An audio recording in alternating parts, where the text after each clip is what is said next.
जो अखिलेश यादव ने कहा आखिरकार वो बात सच साबित हुई है। बात ये कि एक बार भारतीय जनता पार्टी थोड़ी ताकत दिखाए और ताकत दिखाकर एक बार ईवीएम से नहीं बैलेट पेपर से चुनाव करा ले। ये बात मैं इसलिए कह रहा हूं क्योंकि 2 दिन में 2 बड़ी घटनाएं हुई। दोनों जगह बैलेट पेपर से चुनाव हुए, लेकिन उसकी चर्चा ज्यादा गोदी मीडिया कर नहीं पाई, क्योंकि अगर ये ज्यादा चर्चा का विषय बन जाता तो ईवीएम को हटाकर बैलेट पेपर से चुनाव करने की जो मांग इन दिनों चल रही है वो जन आंदोलन में तब्दील हो जाती। इसी से बचने के लिए गोदी मीडिया ने इसकी चर्चा ज्यादा नहीं की, लेकिन आज आपके सामने लेकर आ रहा हूं कि 2 बड़ी जीत इंडिया गठबंधन की समाजवादी पार्टी की हुई और समाजवादी पार्टी ने हालत यह कर दी कि योगी आदित्यनाथ वाली भारतीय जनता पार्टी पिछड़ी नहीं बल्कि कोई से पूछ तक नहीं रहा।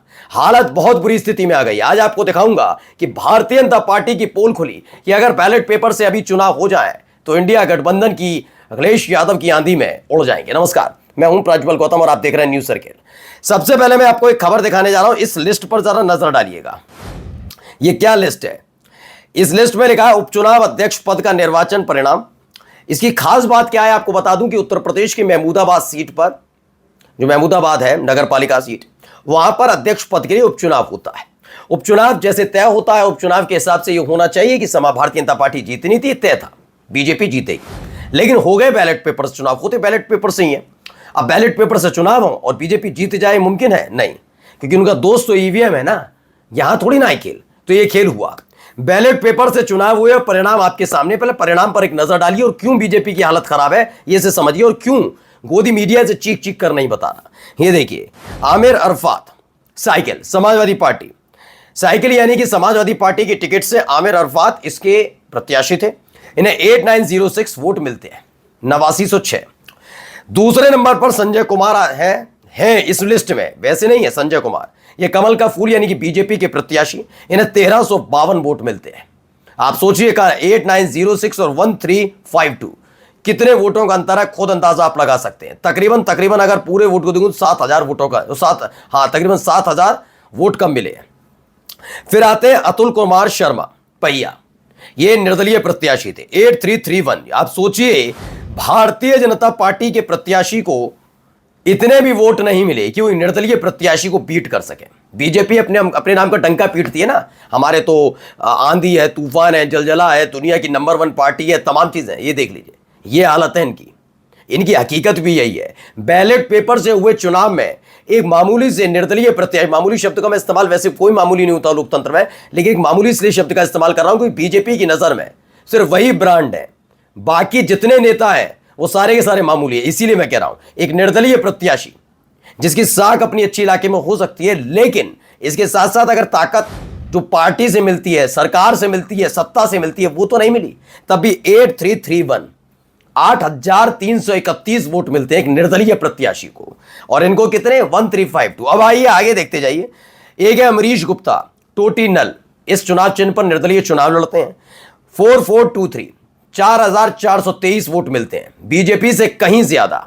यहां सोचिए दूसरे एक निर्दलीय प्रत्याशी ऐसे रहे जिनको बीजेपी फांद नहीं पाई और इनसे कहीं ज्यादा वोट मिले, दुगने से भी ज्यादा। अब आइए अगला, नदीम अहमद है, इन्हें भी 1810 वोट मिले हैं। यह है स्कूटर इनका चुनाव चिन्ह। निर्दलीय प्रत्याशी ने यहां पर भी भारतीय जनता पार्टी को रौंद दिया पूरी तरीके से। अब बीजेपी में हड़कंप जैसे हालात हैं, ये हो कैसे गया? माना जा सकता है कि समाजवादी पार्टी का प्रत्याशी चुनाव जीत भी जाए, लेकिन बीजेपी दूसरे नंबर पर रहनी चाहिए थी। 5वें नंबर पर बीजेपी खड़ी नजर आ रही है। इनका कोई जनाधार नहीं बचा। ये साफ पता चल गया कि ईवीएम वाले खेल के जरिए ही ये चुनाव जीते जा रहे हैं क्या, क्योंकि जिस तरह के हालात है उसे देखकर तो यही लग रहा है। अभी तो आपको बड़बोलापन भी दिखाऊंगा, किसका? मोदी सरकार के मंत्री का। लेकिन फिलहाल खबर क्या है? यूपी में हुए इस उपचुनाव में सपा ने मारी बाजी, 5वें स्थान पर रही बीजेपी। अखिलेश यादव ने बधाई दी।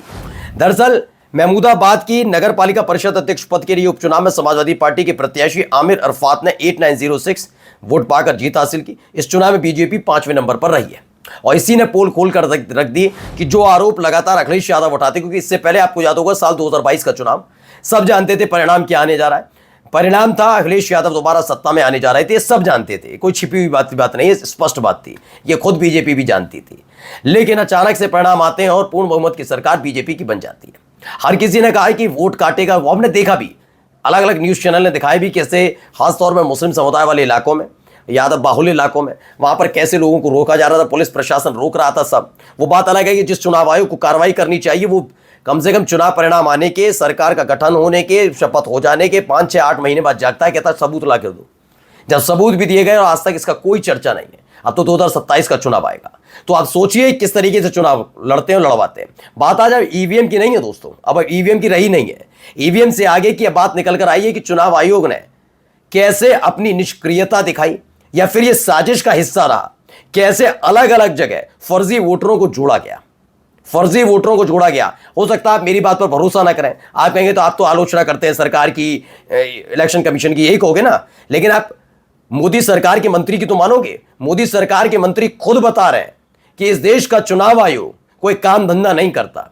एक तरफ फर्जी और संदिग्ध वोट लगातार बढ़ रहे हैं, लेकिन चुनाव आयोग काम नहीं करता। जी हां, मोदी सरकार के मंत्री ने आगे आकर बिल्कुल वही कहा जो अखिलेश यादव कहते हैं, वही कहा जो राहुल गांधी कह रहे हैं, वही कहा जो विपक्ष कह रहा है। अब इसे जल्दबाजी मान लीजिए, इसे बौखलाहट कह लीजिए, इसे बेचैनी कह लीजिए, कुछ भी कहिए, लेकिन यह हकीकत यह है कि इस बार बीजेपी ऐसे फंसी है कि वो समझ नहीं पा रही कि जाएं किधर। हम अपनी साख बचाएं, इलेक्शन कमीशन की बचाएं, दोनों की बचाने आए तो हमारे उल्टे तोहमतें लग जाती हैं। आए तो थे, सही था, बिल्कुल राइट टाइम चले थे, लेकिन हालत खराब हो गई। अब देखिए, सुन लीजिए क्या कह रहे हैं अनुराग ठाकुर। तो अनुराग ठाकुर ने अखिलेश यादव की संसदीय क्षेत्र का मुद्दा उठाया। उन्होंने कन्नौज का एक डेटा दिया। अब इसमें 2-3 सवाल खड़े हो गए। सवाल नंबर 1 खड़ा हो गया कि अगर अनुराग ठाकुर को यह पता है कि वहां 2,91,000 संदिग्ध वोटर हैं, तो उनकी पार्टी जो सत्ता में है वो बिल्कुल वो क्यों नहीं करती जो भी हाल ही में विपक्ष ने किया। 300 सांसद संसद से निकलकर सीधे चुनाव आयोग के दफ्तर जा रहे थे। आप भी जाइए ना, आपको लोकतंत्र प्यारा नहीं है क्या? ऐसी राष्ट्रवाद का गुणगान करते हो, आपको पता है ना, आप तो आपके पास हाथ में लिस्ट है। ये अनुराग ठाकुर से पूछा जाएगा ना, क्या आपने इसको लेकर कोई सिर्फ आरोप लगाए या चुनाव आयोग से कहा कि बताइए 2,91,000 संदिग्ध वोटर कैसे आए, करते क्या हो तुम लोग, कैसे चुनाव आयोग? तो कहा नहीं, क्योंकि इनका मुद्दा ये नहीं था। इनका मुद्दा था कि 2,91,000 संदिग्ध वोटर्स का जिक्र कर दिया जाए और उसके बाद आराम से अखिलेश यादव को बताया जाए कि तुमने जो अपनी सांसदी जीती है ये भी आपने संदिग्ध वोटरों के जरिए जीती है। सिर्फ इतना, इन्हें कोई लोकतंत्र से प्यार नहीं है। मैं तो कह रहा हूं, करवाइए यहां पर भी चुनाव, करवाइए वाराणसी में भी चुनाव, दोबारा से एक बार चुनाव करवा दीजिए। अब 2-3 बातें हैं। पहला यह कि जो डेटा विपक्ष को नहीं मिल पा रहा, जनता को नहीं मिल पा रहा, अचानक से अनुराग ठाकुर के पास कैसे आया? तो चुनाव आयोग से साठगांठ है क्या सरकार की? क्योंकि सरकार मना करती है, बीजेपी मना करती है कि हमारी साठगांठ नहीं है, सबके लिए बराबर है चुनाव आयोग। तो आपके पास डेटा कैसे आ गया जो डेटा विपक्ष को भी नहीं मिल रहा? पहला।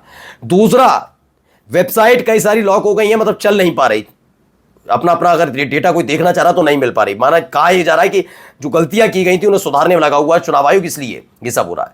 अगर ऐसा है तो ये वाला डेटा आपको दिया किसने? ठीक है, और अगर ये पुराना डेटा है तो इसे अब तक दबाकर क्यों बैठे थे अनुराग ठाकुर? ये तो अपने आप में बहुत बड़ा जुर्म है ना। आप एक मंत्री हैं, संवैधानिक पद पर बैठे हुए हैं, और आपको पता था 2,91,000 संदिग्ध वोटर है, उसके बाद आप आगे नहीं आए। लेकिन अब तो आगे आओगे ना, अब तो चुनाव आयोग के खिलाफ मोर्चा खोलोगे ना। नमस्कार।